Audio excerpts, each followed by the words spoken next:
Welcome back, everyone. I personally am very excited about this session. I love the title, How Immersive Technologies Are Transforming Shopping.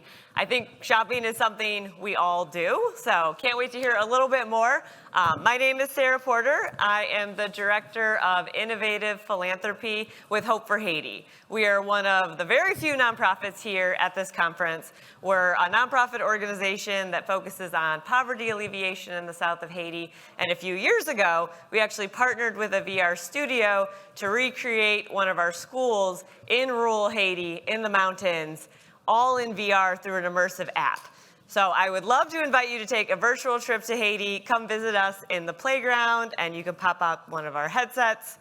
I will be your check chair for the rest of the day. So with that, I would love to introduce our moderator, Celine Tricart with Coven, up to the stage to join us. And again, how immersive technologies are transforming shopping. All right, big round of applause. Let's keep the energy going.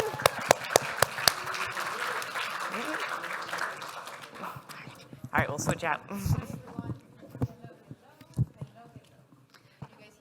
Is everyone's mic on? Hello, hello. Yes, hi everyone. Welcome. We will all be sitting here, just FYI. And there is some room left on the right-hand side of the room if anyone feel that they want to get closer to have a better view of us beautiful people. Don't hesitate to move to this side of the room. But in the meantime, let me introduce our panelists today. And well, let's get all of you guys on stage. Skye, David, Nelly.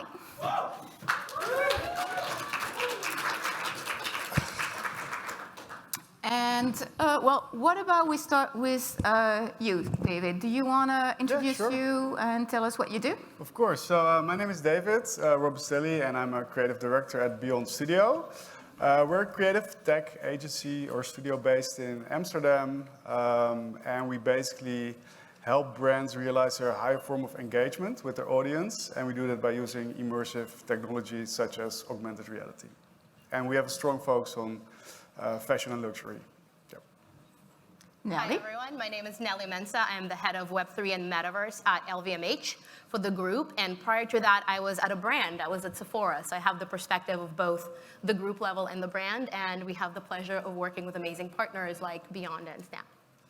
Thanks so much. Yeah, I love our collaborations. My name is Skye Featherstone. I lead up our product strategy and marketing for our AR Enterprise Services, which is a really exciting new business organization at Snap Inc., where we bring the best of Snapchat AR and AI into apps, websites, and in-store environments to really help solve retail and shopping needs to start with as we build that and then expand into new suites as well. So how do we solve things like reduction of returns, increased conversions, helping Nelly really help drive her goals across her portfolio, and how do we help others really bring the creativity to life in those different experiences?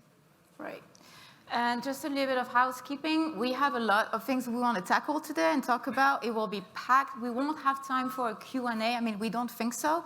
But all panelists have accepted to stick around after the session right outside, right? So you guys are absolutely welcome to come and find them and ask them your questions, all right? But first, also, we would like to know who you are, who we're talking to, and so we can also make sure that we are giving you important pieces of information, important pieces of knowledge are relevant to you. So do you mind doing a quick show of hands for us? First of all, have you already shopped using AR or VR technology on a website, an app, or a store? Raise your hand if you have. Oh, wow. So. Excellent. Quite a lot. It looks like a third of the people, Guess right? that's why you're here. Okay. Raise your hand if you've tried XR. This is probably going to be everybody, though. Tried XR, like a device or, okay, looks like a lot of people, obviously. This is AWE. And now, what do? Are you working for a brand? Brand. Yeah, sorry, my accent. Okay, not that many people. Are you a creative? Okay. Are you a technologist, a dev?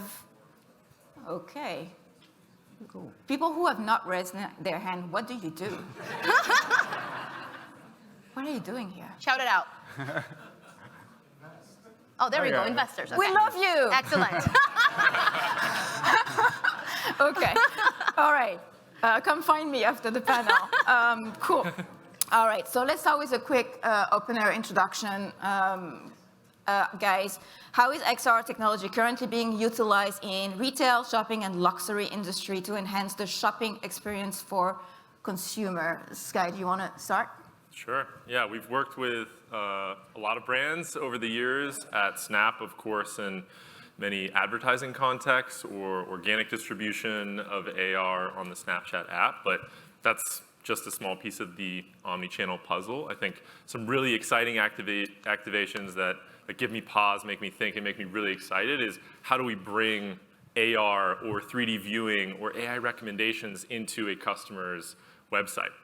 So some brands that we're really interacting with right now and seeing some great success with, folks like Gooder, a sunglass brand that I've seen some really great traction with for something called the Shopping Suite that we recently launched, and that's AR try-on of sunglasses directly from web, and that's 3D viewing, interacting with 3D assets to really inspect the quality, the aesthetics, the materials right in that web environment. So I think it's both XR and beyond is how I think about what's really getting me excited right now.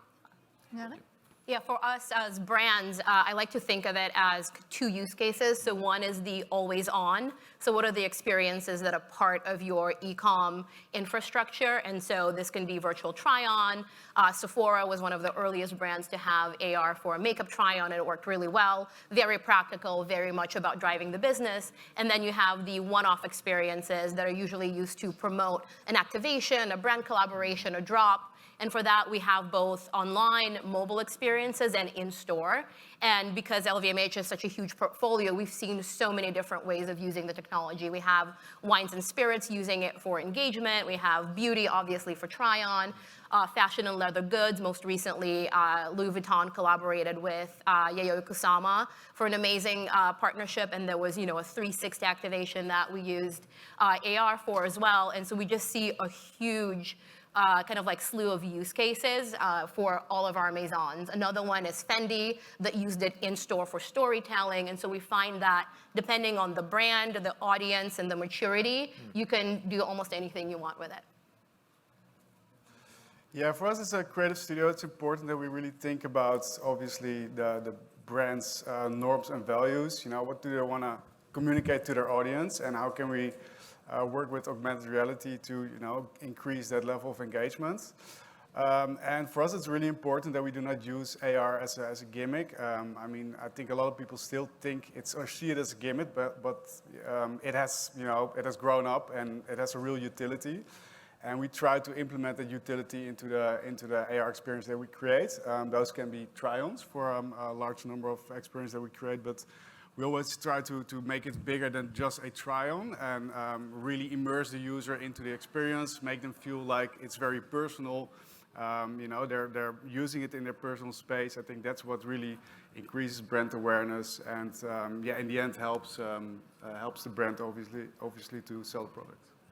So, I was just going to say, honestly, it's such a good point, what both of you mentioned, I wanted to react to, because both of them were, what's the user state? What's the context, and what's the appropriate application of the technology to that context? Is it more creative in nature because you're really trying to drive that storytelling? Is it more try-on oriented because, VTO plus makeup really is a normal behavior in that context? And I think from the platform side, we're seeing with such a large community of 250 million users every single day utilizing AR on Snapchat, we're seeing all these community insights pop up, and that context is so important. The products selected, the environments that they're in, or even which country or environment they're in is really helping to drive that.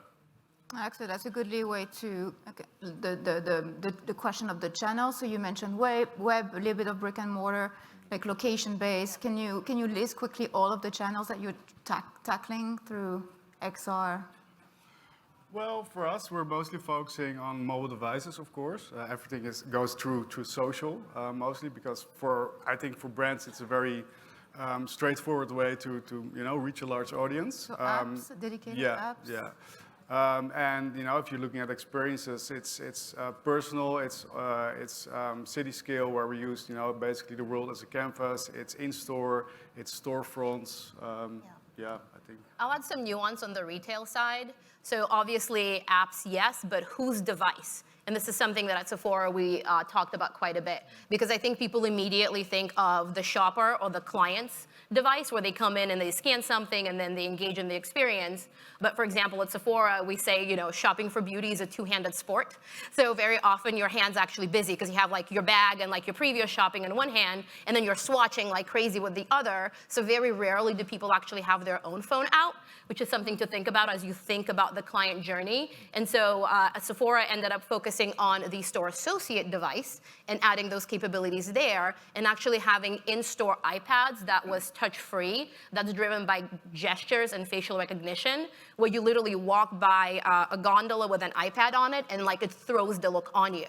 And so the client doesn't have to do anything. You're walking by, and all of a sudden you have this like makeup on you, and then all of a sudden like, oh my God, I could actually use this to try out more looks. Instead of trying on like 30 different lipsticks, you can just swipe through with gestures, right, or smiles, get a selfie, figure out what products are in there, and then shop later. And so really thinking about the nuance of whose device and where is it actually can really drastically change the engagement and adoption of the tech.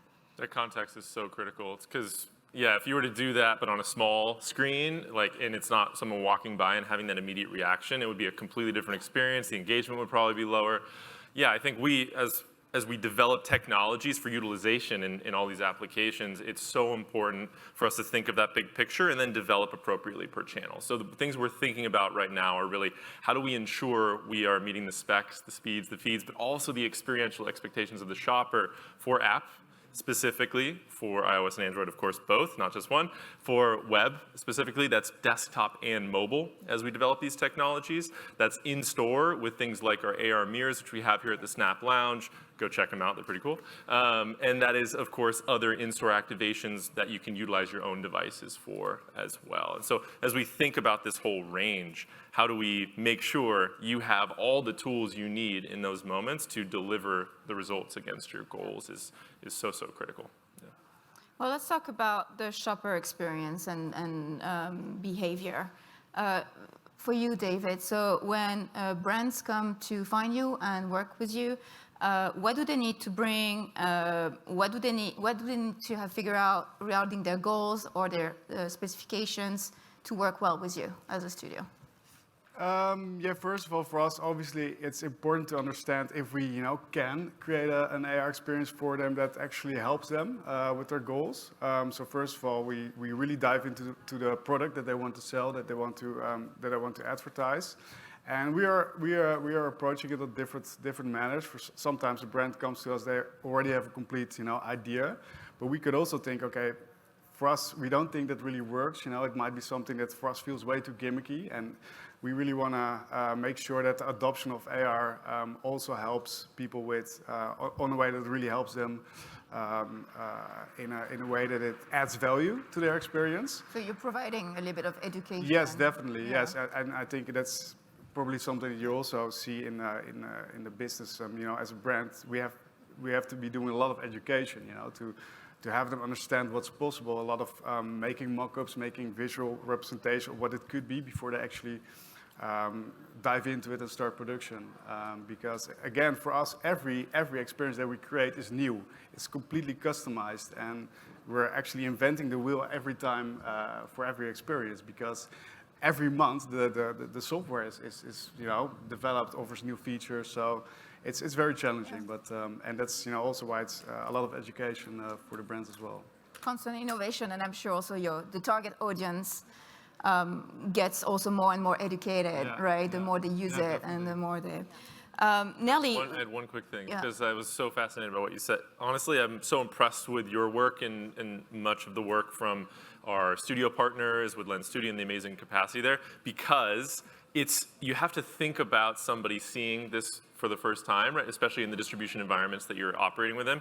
Do you have any specific best practices? I've seen a bunch of cool ones to teach people how to actually use the lens or the AR to actually drive completion or engagement with that experience? I mean, that's the most important part of realizing a successful experience. on the back, it's super complex, and we need to be able to create it in a way that for the user, it's extremely accessible and also enjoyable.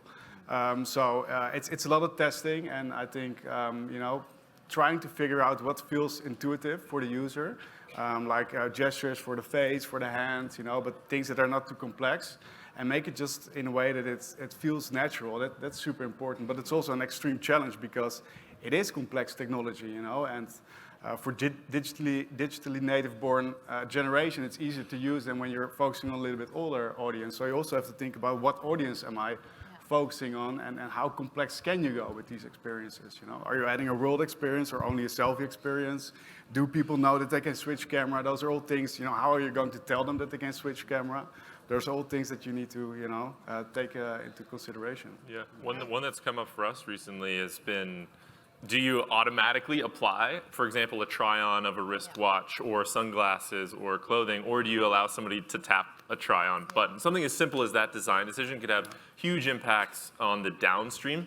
So for example, like you might get better engagement by auto-magically putting something on somebody, but will you get the conversions? Will you get the reduction in return? So those decisions in design are super critical. So you were talking about education. There's another audience that you have to consider, and you mentioned age, is actually the execs of the brand. Like, you'd be amazed because your clients will be ready to try it and they know how to use it, but it's really important to make sure that all the execs have tried the technology and that they know, because they might not be on Snapchat, they might not be scanning things left and right. So when you're trying to convince kind of like execs to invest in AR activation, they have to have experienced it, and you'd be surprised at how many haven't. So at LVMH, you actually spend a ton of time doing kind of like internal evangelism. We have metaverse summits every year where we invite execs from all of our brands to come and experience it literally hands-on. Like, we had a snap mirror in this like giant auditorium in Paris, and everyone was walking by and it was like, oh my God, actually it's really cool. We should definitely do this, right? So when that audience kind of like gets it, it becomes much more easier to then bring it to your clients. So what I'm getting here is that UX is very important, like really trying to envision how people will interact with your product, obviously, but also having kind of like embedded tutorials in the design of the experience, right? Because this is new tech, this is innovation, and so this needs to be part of the storytelling somehow. Yeah, you got to double down on that testing, though. Like, you can't just do one thing and expect everything beyond that to work. You have to have many experiences or test many versions, or have a platform with the analytics capabilities or the testing capabilities to run these tests at scale, right? So that tooling is really critical for this ecosystem. Yeah, and I think it's a huge iteration process, because in the end you can UX your way, you may make a very complex UX design and think about it, but once you're using it on your mobile device, it can turn out completely different, and then you need to turn it around, or it's a very. That's why we do what we do. Yeah, and we love it in the weeds. So one example, and I was going to bring it up later when we talked about challenges, but very early on, 5 years ago, Sephora wanted to do AR, and the concept was, I think, a Mother's Day activation where they wanted to highlight some of the women-founded brands in the store. And so the idea was that clients could scan whatever the target was at the time and then kind of like hear the story. And so fortunately, we had an innovation lab and a test store where we tried this out, because what we kind of forgot when we were coming up with the idea was that we have loud music blaring. So there was no way any kind of like video content would have worked because no one's hearing it. So again, back to your point of iterating and testing, like there are all these little contextual details you can sometimes forget that are really important. That's actually a perfectly way into, there's a lot of people telling success stories. I'm a big fan of failure story, because this is how we learn, and this is how hopefully you guys can learn from our mistakes. Do you want to share some of those missed opportunity or failed XR implementation? So you just mentioned one. Do you guys have? Yeah, I mean, I can speak from experience working with many different brands by providing products and solutions that they can leverage. You see everything. Like, you see the good range, you see the beautiful stuff, David and team are putting out, you see the amazing, impactful experiences of try-on and creativity. And then you see folks who aren't necessarily following best practices. So for example, they don't have their goal in mind when they're designing an experience. So if reach and shareability and total earned reach is their goal, you shouldn't just overly complexify an experience to go deep and spend all your time, right? Like, that's not necessarily the way to drive reach, whereas we've learned over the years that having a very shareable experience can be something simple or something a little bit less intensive, right? So even some of those cues that we've seen across the entire portfolio, thousands of brands now testing AR for a decade of innovation, both of our internal community lenses as well as sponsored, has really, I think, illuminated that for us. Yeah, from my perspective, it's mostly when we advise a client in advance not to go into a certain direction. And they want to go anyway. Of course. Then you create it, and then they say, well, this doesn't work, you know? So it's for us, again, important that part of educating and convincing why we make certain choices within, you know, UX design, within the complexity of the technology in general. I think that's very important to emphasize on that. I think another one too, and this is not like a specific AR experience that didn't work, it's more of the approach to it. Because I think sometimes brands do try it like this one time and it didn't work and they completely abandon it and they say, well, our clients are not interested, we don't like it. And so like the failure is to actually like fail to learn and iterate, to your point. And so I think the brands that even if like the first activation or the second doesn't go well, the ones that want to go back, try it again, maybe find a different partner or a different audience or try it in a different way. Those are the ones that eventually learn and then over time come up with something that's really cool and amazing. That's a great point. So let's move on to how we can craft personalized, customized shopping experience. I know, Skye, you wanted to talk about that and the opportunity that XR offers. I think XR and personalization are inextricably linked. And it's going to only get stronger and stronger as additional technologies get layered onto that experience. So if we think of XR as visual, spatial, et cetera, and you think of it in the retail context, it's your space that you're buying something for. It's your person that you're applying clothes or items, et cetera, onto. That is personal by nature. Yeah. So what we really like to think about is moving from a scrolling feed of shopping where you're seeing lots of little catalog thumbnails to you becoming the model, you becoming the center of that shopping experience, which I feel personally is so much more fun and enjoyable. And we're also seeing some amazing results on the back end, the more of these tests that we do with brands and partners on the technology side. So personalization is a little bit separate from customization, which I think comes with additional tooling requirements. So for example, you see things like 3D configurators on websites. So how do you layer in lots of different color, style, texture options to a 3D asset so that an individual can actually manipulate those and choose the exact output they want, especially within luxury and others where it becomes so important to create that differentiated product in addition to the differentiated experience. It's a slightly different pathway that, in my view, requires a lot more back-end work. Some things that might not be as exciting to the end consumer, such as tooling, such as allowing for asset ingestion, faster automated AI-based mapping of SKUs to sizes and colors so that catalog management becomes easier at scale for folks. So all of these are key considerations to both the personalization of our entire industry, which is so critical, and the customization outputs, which are slightly different. We're talking a lot about AR. What about VR? Is it as personalized as AR can be? Not really, right? I think it depends. I'm a VR person, by the way. I've been doing a lot with VR from like I think the Oculus Dev Kit 1 already, which is like 15 years ago, and you know it has great potential. But I think from an advertising perspective, it's totally different. You know, I think for health, for training, for simulation, it's super powerful, but. I think also because it's additional hardware. You're not using your day-by-day phone, and I think it's. I still have a vivid memory of, I think it was a Google store in VR back in the Samsung Gear VR days or something, and it left a really good impression of me. But it kind of also felt like, they're reproducing brick and mortar in a VR space, and I think VR can do more than that. You see what I mean? Yeah, that's my pet peeve as well, of when you try and just recreate a physical space just like to the T, because that's not, I think, the point of it. So I've also been in like VR since 2005, and I was like, oh my God, this is like the next best thing. It's so cool. I was like coding in Vermil. I don't know if like Tony's here, but I was like an avid like Vermil user, like 15 years later, and it's still pretty niche, right, outside of gaming, but I think we're starting to see kind of all the learnings really benefit. So very recently, we had a really successful VR activation, which was Louis Vuitton. And so there's so much heritage to the brand, and the Vuitton family, their home is in a place in France called Agnières.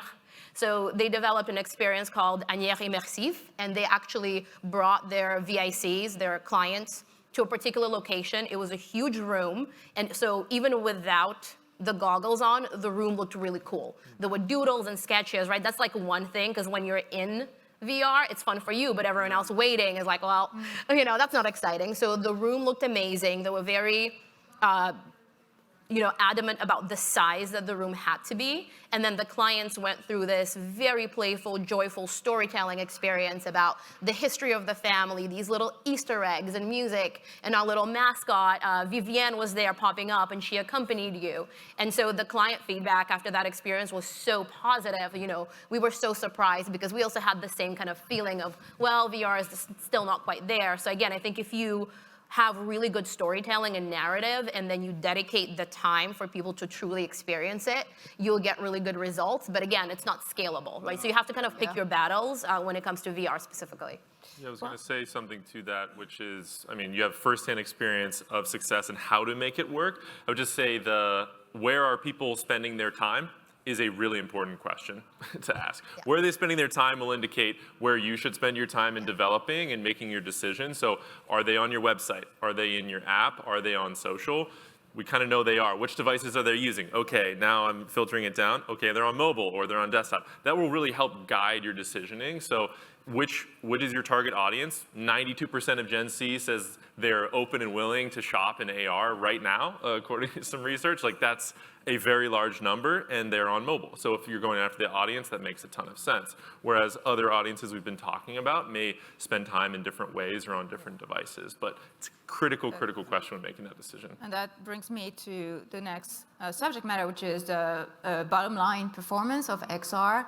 So how do brands measure success when using XR experiences?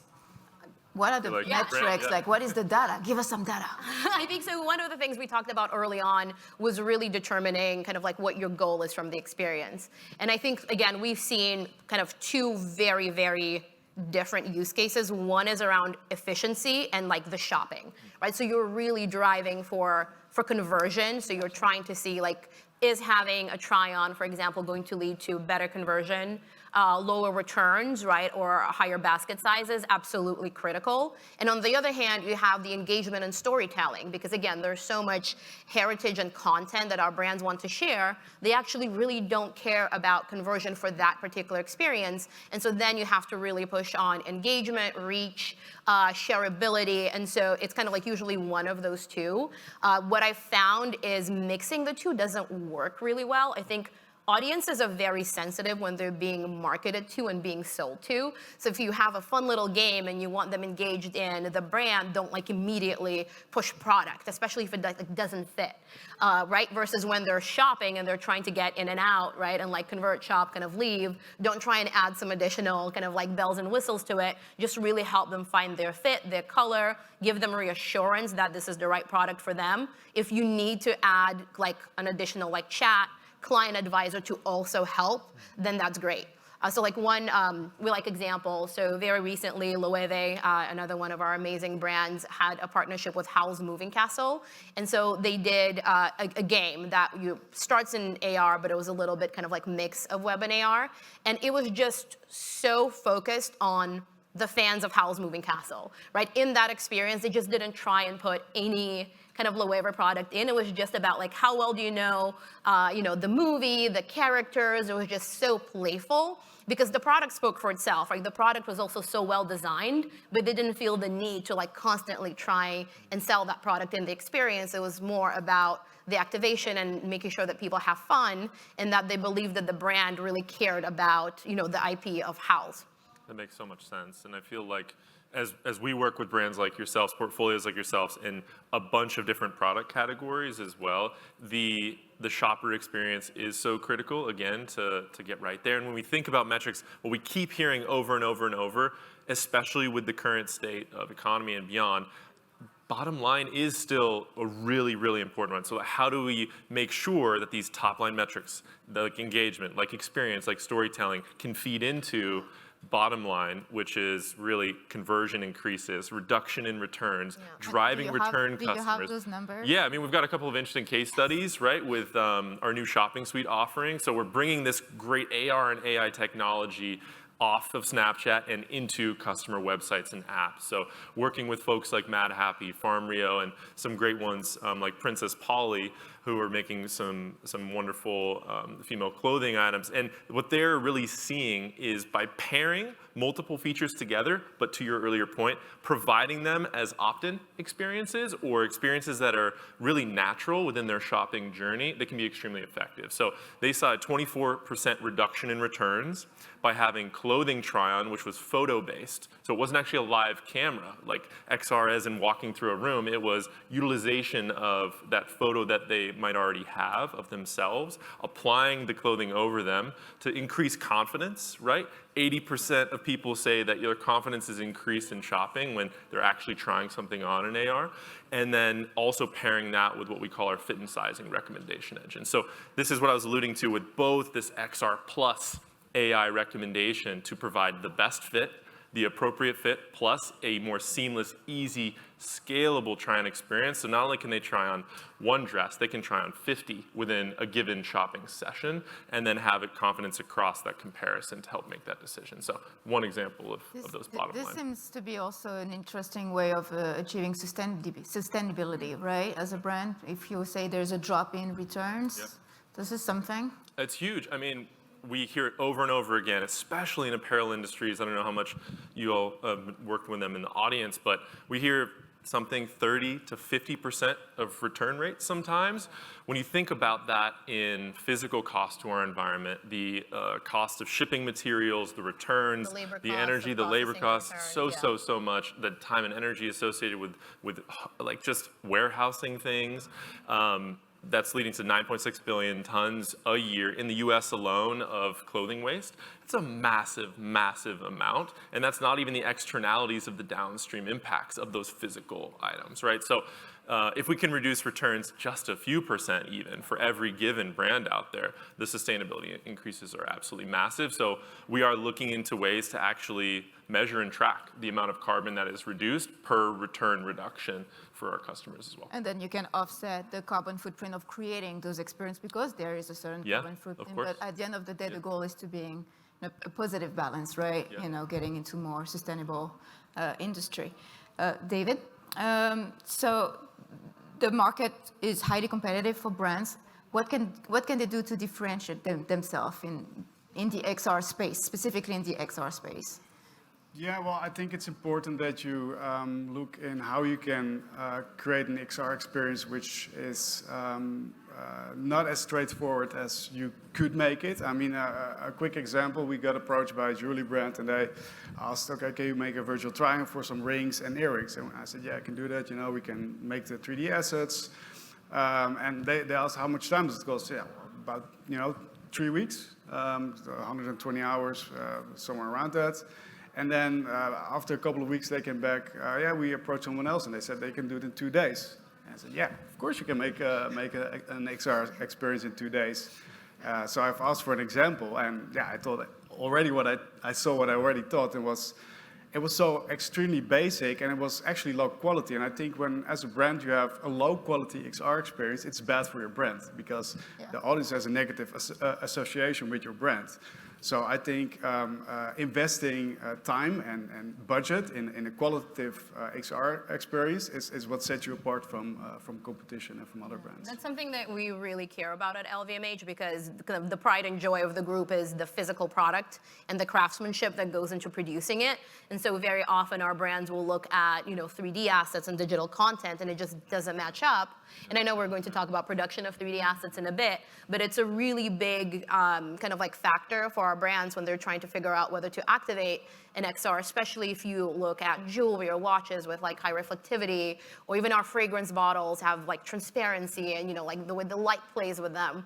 It's so gorgeous that translating it into digital, oftentimes, not always, because, you know, it's been done well, diminishes the quality of the product, and then you're going to have the opposite effect, right? Instead of driving conversion, it's like, oh, that looks weird. I don't think I'm a fan of it. So this idea of digital craftsmanship is something that we're pushing. But I think for brands, you can also look at the limitations of your technology, right? And if, you know, you feel like your product isn't conveying well, maybe it's not a product-based experience. Maybe it's more storytelling. Maybe it's animation. Maybe it's more around gaming, engagement. So I think it's really important to understand, the limitations of the technology in your product and design an experience that suits that really well.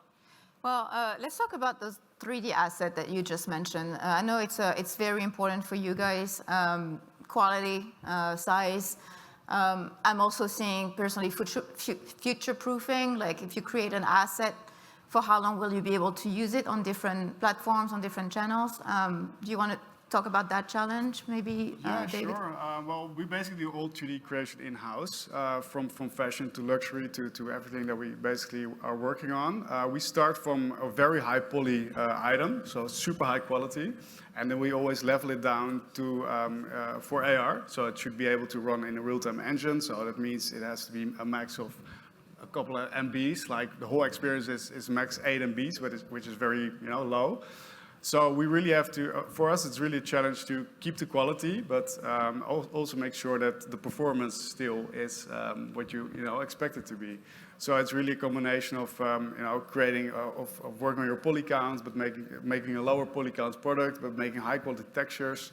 And I think experience is the only thing there that really can help you to create products that for brands as a bracelet for Tiffany's that you really hardly can see the difference with the real product, but that's also because of ray tracing technologies that are there right now. And yeah, it's a big challenge because clients, they want to have a lot of stuff in there, but I think there it's quantity over quality over quantity.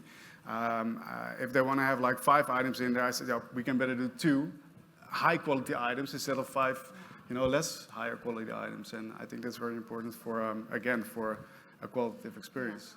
Yeah, I think there are 2 really interesting aspects here. So again, in the luxury space, we also have things like different types of leather and like fur, right? Like fake fur, real fur, depending on the brand. There's just so much nuance in material that I think we're constantly pushing all of our partners to think about how can you convey this like a very specific nuanced thing in the technology. Like you can't go to a 3D marketplace and buy it. It literally kind of has to be developed for the brand. Like Stella McCartney's constantly innovating how to have really interesting textures and fur, and so you kind of want that to also come through in the experience. And I think the other really interesting topic that's coming up for a lot of retailers is having this consumer-centric touch point around AR, VR try-on is really forcing the brands to think all the way kind of like upstream about the production of the content. Because very often a retailer will have, in the watch and jewelry space, they have CAD files, right, that they're using to develop the content, but then